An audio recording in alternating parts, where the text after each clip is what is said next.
G'day guys, it's Mark here from North Oz, and in today's video I'm going to be sharing with you my thoughts after a little bit over a year and 13,000 kilometers on my 2021 Toyota Landcruiser Prado, how it goes on and off the road. I actually filmed the off-road section first, so I will put that at the end of this video. I thought that it would be enough to make a whole video out of, but it didn't really, I kind of cut it a little bit short, so I thought I'll just leave that towards the end of this video. So if you want to skip to the off-road section, you can, but for now we'll do the on-road section. And I guess, how does it perform on the road for road trips? How does it perform as a road trip car? How does it perform around town as a daily driver for daily duties? So that's what we're going to talk a little bit about today. We're going to have a discussion, I guess, how well does it perform on the road and off the road, and is it really a Land Cruiser? You know, does it really earn the Prado? Does it really earn that Land Cruiser badge? So we're going to talk about that today. I'm on a long winding road at the moment. It's not too bad. It's a little bit of a tricky section at the moment, just because it's a crash zone. So I'm working my way going north at the moment. So the camera work might be a little bit shoddy today, and the audio might not be the best, but I feel like what better time to talk about this stuff than when I'm actually doing it. So let's start. Let's get straight into it. We're going to begin with talking about how does it perform, I guess, corners. Corners are the main thing that I'm interested in. So at the moment, when I've got, and to give you guys context, if you've never seen this channel before, this car is basically stock. I mean, everything I've done to it, all the stuff that's in the back there, it's all stuff that I've done to it myself.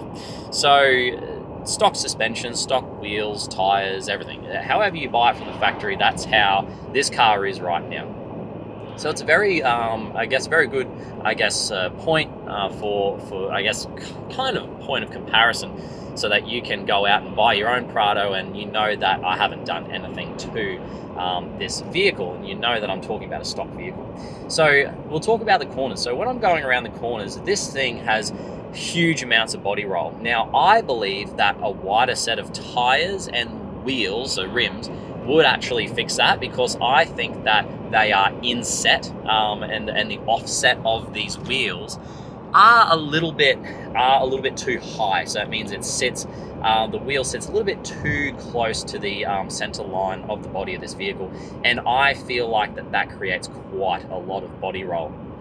So body roll is something that I've noticed, especially after putting a little bit more weight on the roof, because I do have a roof rack. So after putting the roof rack on and a couple other things on there, like at the moment I've got my swag, and I'm just going to chuck some adaptive cruise control on here as well, so I can show you guys how that works in a bit. And yeah, so once I put that weight on that roof, I really did notice that the roll just pretty much got worse, really. So I would say that, you know, the biggest downfall of this vehicle is 100% the body roll when we're on the road. Now, in the off-road section, we'll talk a little bit about that. We'll say, you know, I guess I'll give you my 2 cents on how I feel about the off-road performance. You know, to cut it short, basically I feel like that the body roll off-road is actually really good.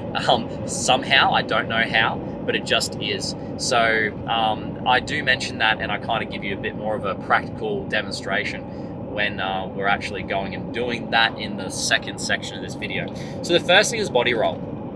And for me, it's not that big of a deal, but I tell you what, when you're going around a lot of roundabouts and you're going around a lot of corners, just in my daily travels, tell you what, it gets a little bit tiring, to be honest. All the body rolling, swaying from side to side, and you know, it does get a bit tiring, to be honest. So that's probably the first thing that I wanted to talk about, was how bad the body roll is. And I'm sure, you know, a new set of wheels and tires that are a little bit wide, a little bit lower offset, maybe like a 25 offset instead of whatever the stock is on this. I think it's like 40 or something like that. That would help. Wider set of tires might help too. Go with like a 275 instead of like the 260. I think that comes stock on this vehicle, so I think that would help as well. And of course, getting rid of the stock suspension, I'm sure, would help as well. But you know, it's all pros and cons, isn't it? You change one thing and probably another problem will end up appearing at some point, whether it's, you know, losing out on warranty or doing something like that. So I didn't even say, it was very rude of me, but I am traveling with my little travel partner over there, Ginger. She's doing a terrific job on these camping trips. She's finding her little spot. She's going to sleep. She's enjoying the runs on the beaches and, you know, walks around the national parks and stuff. Not national parks, state parks, because no dogs allowed in national parks. So yeah, we went to the Cardwell State Park, which is awesome. She loved it there, running around there. So yeah, she got nice and tired. So yeah, she's doing a terrific job. And she, in the car, she's unreal. She just sleeps, you know, it's so good. Don't have to worry about her freaking out in the car. So just one less thing to worry about. But yeah, she's doing well. She's not bad for an old dog. You can teach old dogs new tricks, apparently. She's 14 and a half and she's loving going camping. So that's something that's pretty cool. So the adaptive cruise control on the Landcruiser Prado, it's good. I've got it on right now. I've got it set to 100 and I am currently behind you know, as it happens, I'm currently behind 3 big vehicles, all with trailers. So it's kind of varying. On the straights, we're getting up to, you know, 100. They're going 100 plus. So mine will max out at 100. And then now at the moment going 96. I like to keep it on the shortest distance because people behind me, there's 3 different distances that you can do. I'll try to turn you guys around. There's 3 different distances you guys can do. Hopefully it doesn't mess it up and start slamming on the brakes. But there's a few different distances that we can do here. So I like to keep it on the shortest one. The reason why I keep it on the shortest one is it still provides around 2 to 3 seconds between me and the car in front, but it also, I find that on the 2nd and 3rd distance setting, it gives too much space and people use that as an opportunity to try and duck in and cut in front of you. So I find that 3 and 2 bars is a bit much, so I just keep it on just 1 bar, and that is more than enough. The adaptive cruise control does a very good job of, you know, slowing down and speeding up, but it does slam on the brakes and it accelerates quite hard, and that can use up quite a bit of fuel. So I've come to terms with the fact that if I have the adaptive cruise control on and I am behind a convoy like I am right now, I will probably end up using maybe like 0.2 to 0.3 more of a litre per 100 kilometers more. So I've kind of come to terms with that a little bit. So yeah, I mean, the way that the adaptive cruise control works, it's a little bit too responsive, and there's no way that you can change the sensitivity settings. So yeah, so for me, that's probably something that's a bit of a negative, is that the adaptive cruise control isn't particularly as advanced or as fuel minded as it possibly could be, but it still does a very good job and saves me having to do you know, a lot of the hard work. So yeah, the adaptive cruise control, although it's good, it's great to have, but yeah, it kind of doesn't really keep that fuel economy in mind, because it accelerates hard and it brakes hard. So those are 2 things that you don't want when we are considering fuel economy. So the next thing I want to talk about, guys, is just general road holding. How does this vehicle feel just on your general everyday straight and slightly sweeping corners, which is what I'm in the middle of right now. Now, it's going to be a pretty quick conversation, that one, because it feels great. No body roll on the longer sweeping corners. And on the straights, it's not affected by the crosswinds. The vehicle is heavy enough not to be pushed around. And yeah, there's really not much else to say. Wind and aerodynamics on the stock vehicle with no bar work, I'm happy to say that there is absolutely none. I've got a Rhino Rack platform on the roof here, a Pioneer platform with my swag strapped to it. And I have absolutely no wind noise at all, nothing. It's nice and quiet in here, just like the day I bought it. So I do get a lot of questions about that as well. So yeah, for me, I think that the road holding of this vehicle is on par with just about any other vehicle that I guess you would expect from the Landcruiser lineup, in that you would expect this to be very comfortable and not give you any troubles and be very relaxing. That's the biggest thing, relaxing and comfortable on the longer trips. So, and that is exactly what you get with this vehicle. So I guess the next thing that's kind of important is, what sort of fuel economy am I getting? Now, a lot of people ask me, Mark, why do you put GX460 in the title of the videos that I do of the Prado? So the GX460 is the Lexus equivalent that they get in America, and they have a V8 in that vehicle.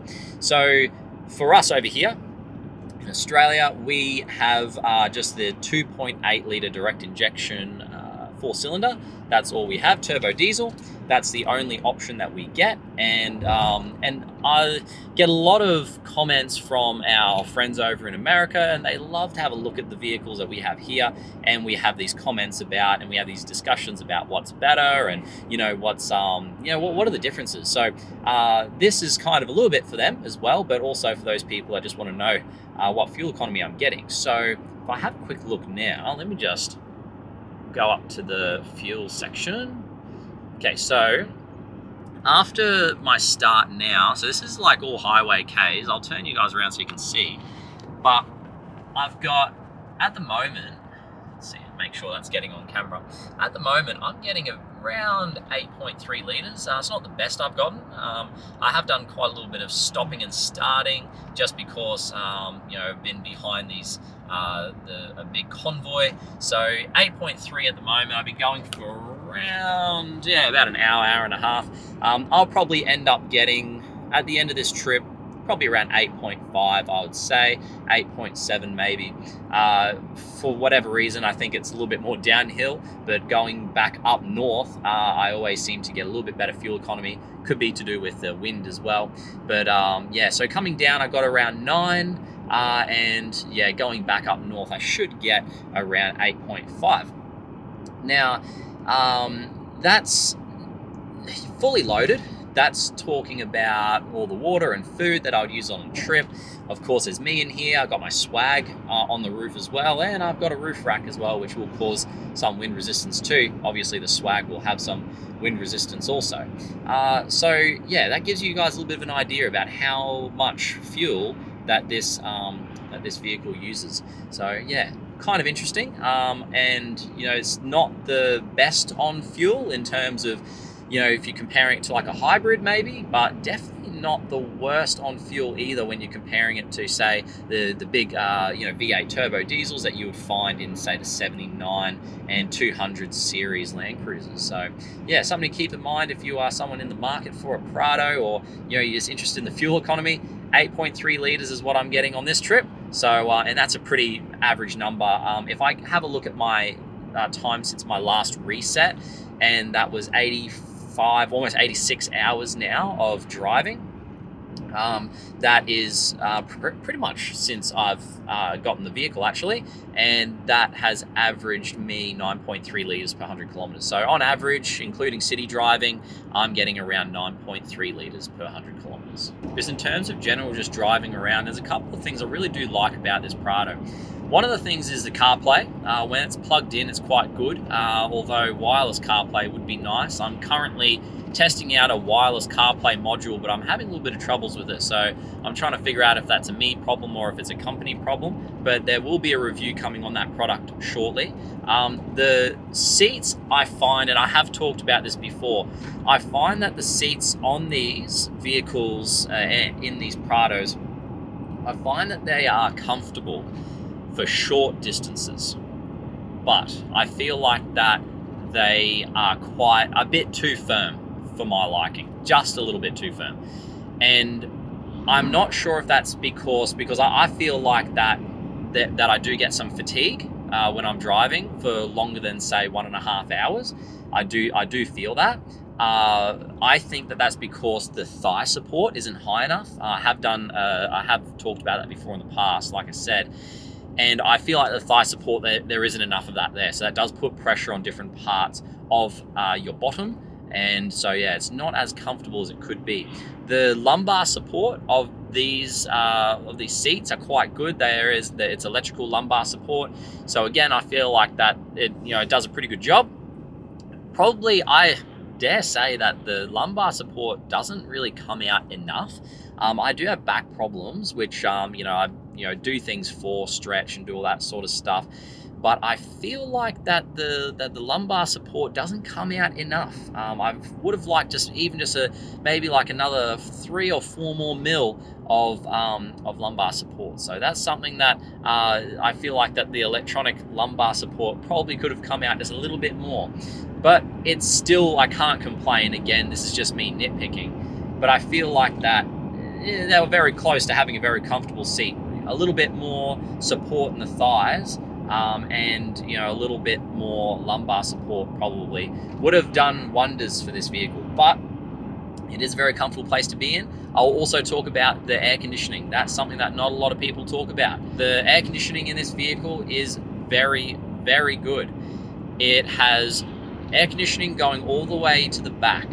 Now, that's good because that's for seats 6 and 7. Now, I've taken out seats 6 and 7 in this vehicle, and that is great for keeping things cool. So I've got my pantry in the back, I've got my fridge in the back, and the cooler I can keep that back area, the better, because it means that I'm not using as much power to try to keep that fridge cool. So I keep the air conditioner on in the back area, just on low, on the lowest fan setting, and keeps the car cool in general, but also just keeps that back area nice and cool as well. Keeps the food in the pantry nice and cool too, and keeps the fridge cool.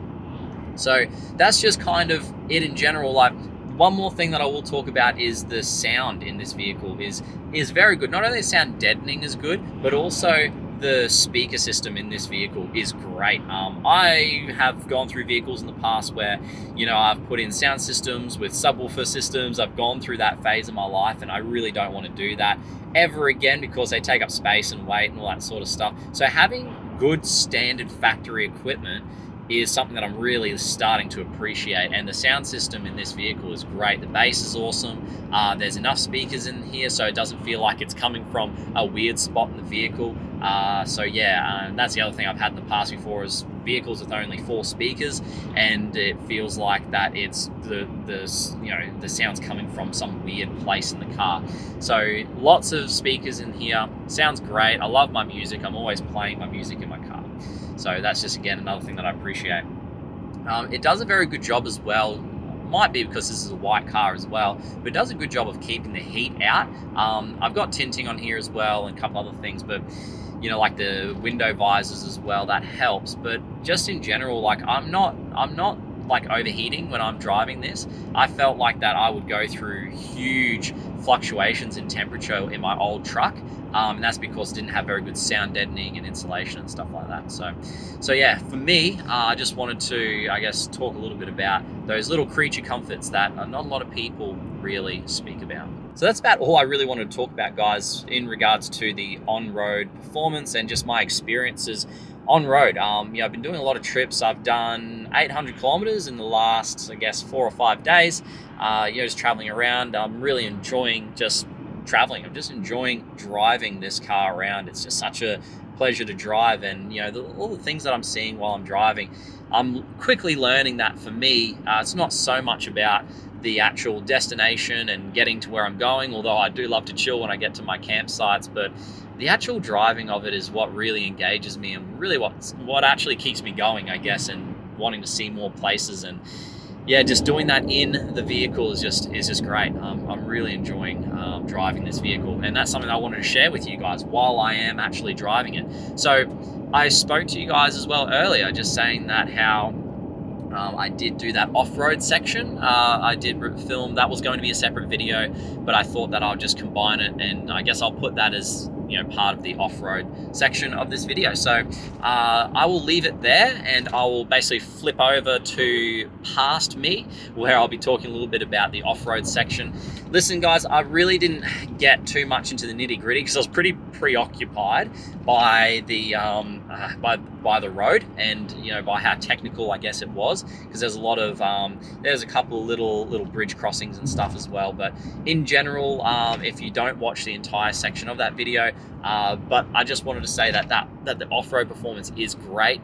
So I'm very happy with it. If you just wanted a quick summary, I'm probably more happy with the off-road performance than I am with the on-road performance. So yeah, so I'm gonna switch to past me, and let me just kind of have a bit of a chat about how it went on a pretty dodgy dirt track. So yeah, I'll leave it there. I didn't finish off the video very well on that one, so I will leave it there, and I'll see you guys in the next video. So enjoy the off-road section. Just wanted to say that I do have my online store up and running. So I've got my stickers, the North Oz Circle vinyl stickers. I've got on there, and I'm also putting up in small, very limited batches because it takes me quite a bit of time to get those shirts organized. I am putting up my Sandy Torp t-shirts with the black Northoz logo on them. I've had quite a few requests for them, so I will be starting those as well. Keep an eye out on my Instagram at Northoz Photography, where I will be putting up some notices for when I am putting them up. So I normally put them through my Instagram stories, and I'll also put them on the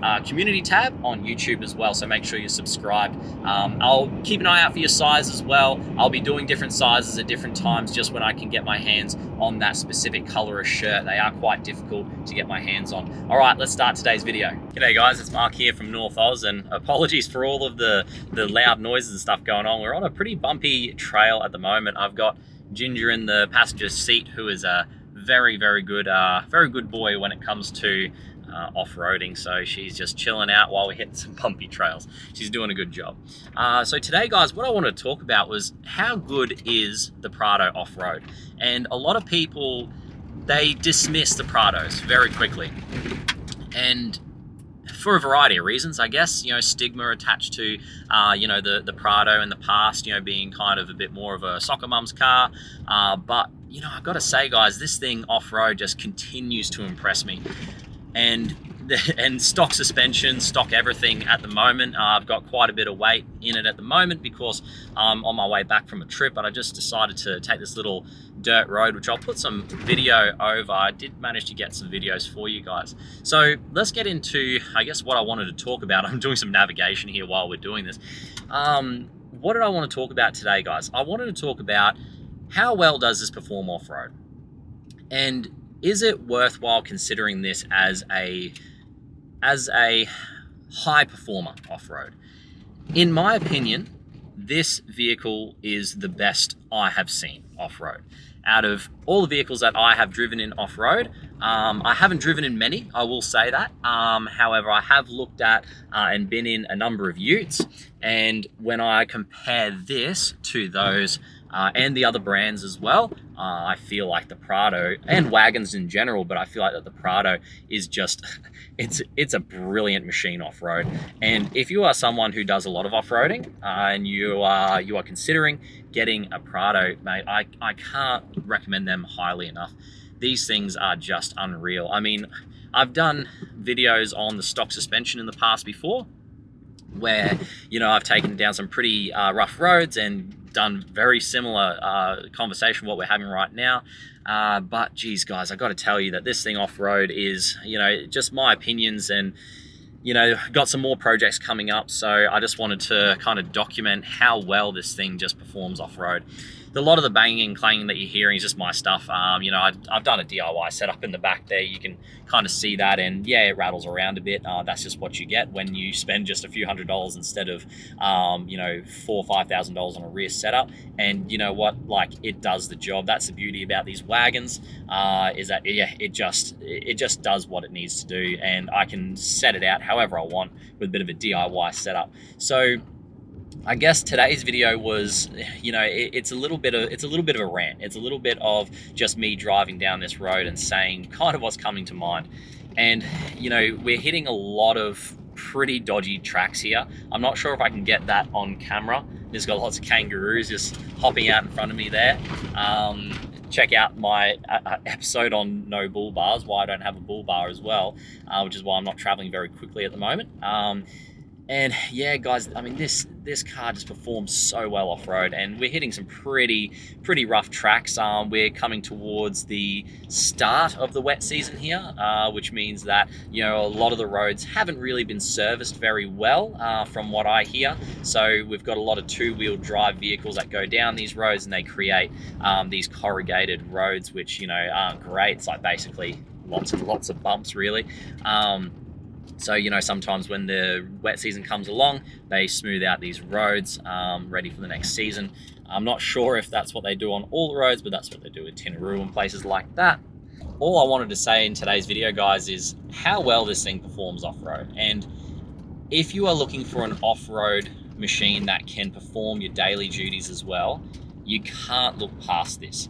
I mean, just the way it handles off-road, the speed that you can travel off-road and on loose surfaces. I've gone very, very quickly off-road in this, on some pretty dodgy trails, and this thing handles the speed so well. And although on road, I feel like that this maybe it's not the best, and I'll talk about that in another video. I feel like that on road, this thing, it isn't the greatest. On road, I feel like that it has a lot of roll, especially when you just put on things like a roof rack. I feel like that it's not the best. However, off road, it just comes into its own. I'm not sure if it's because of the reduced speed, but I don't know what it is. But this thing, when it gets off road, it just dials in and it's ready to go. I don't know what it is, but this thing is just unreal. So I'm about to hit some tarmac now, and I'll probably make a video very shortly about how well this thing, and maybe not how well, but some of the pros and cons to this thing on the road. But off road, this thing is incredible. It is exceptional, and I haven't come across a vehicle like it. It's on stock tires, stock wheels, stock lift. Imagine if put a better suspension kit in here. It would do a fantastic job. So if you are someone who does a lot of off-roading and you want something comfortable and big, I would recommend the Prado. Obviously I'm not sponsored by anyone to say that, because I wish I was sponsored by Toyota. But at the end of the day, guys, it's just giving you my opinions on the vehicles that I'm owning right now. And geez, I mean, this Prado is a very good vehicle, and we need to try to get over this this kind of negative attitude that people put towards Prados as not being a Land Cruiser. Because I tell you what, guys, these vehicles are Land Cruisers. They do the job very, very well as any other Land Cruiser that has ever been released. So yeah, I mean, I just wanted to just get on camera, guys, do a bit of a vlog style, I guess you could call it. I've got my breadcrumbs set up here. I'm not sure if you guys can see that. Let me turn you around. I've got my breadcrumbs set up there just in case I get lost. But hasn't happened on this trip just yet. But yeah, I just wanted to touch base real quick and just tell you how impressed I am with this off-road. We've done about 13,000 kilometers now. A lot of them off-road, and yeah, it just continues to impress me. And yeah, it's a great vehicle. I don't know what else I can say about it. I mean, if you guys have any questions, put them in the comment section for this kind of any questions you have about the Prado. While I've got it. So if you have any questions, you want me to do some testing on it, let me know. But yeah, I mean, this thing is just unreal. I'm going to be very reluctant. Sorry, guys. I'm going to be very reluctant to get rid of this vehicle because it is just that good. So, yeah, great vehicle. If you guys have any questions, put them in the comment section. If you wonder how much, what fuel economy I'm getting, I, on this trip, have gotten, well, I've been off-road for the last 25 minutes and I've gotten about 10.5 liters per 100 kilometers. So a little bit under that because we've been sitting here talking for a little bit. So if you're wondering about my fuel economy, and on this trip in total, it's been about 9 liters per 100 kilometers. So a lot better than what a V8 would get, I can tell you that much. So yeah, guys, these vehicles are incredible. If you're ever considering one and you're lucky enough to be able to purchase one, 100% guys, I do recommend them. They are great vehicles. Thank you for watching this quick vlog thing, off-road review, I guess you could call it. And I will see you guys very shortly in the next video.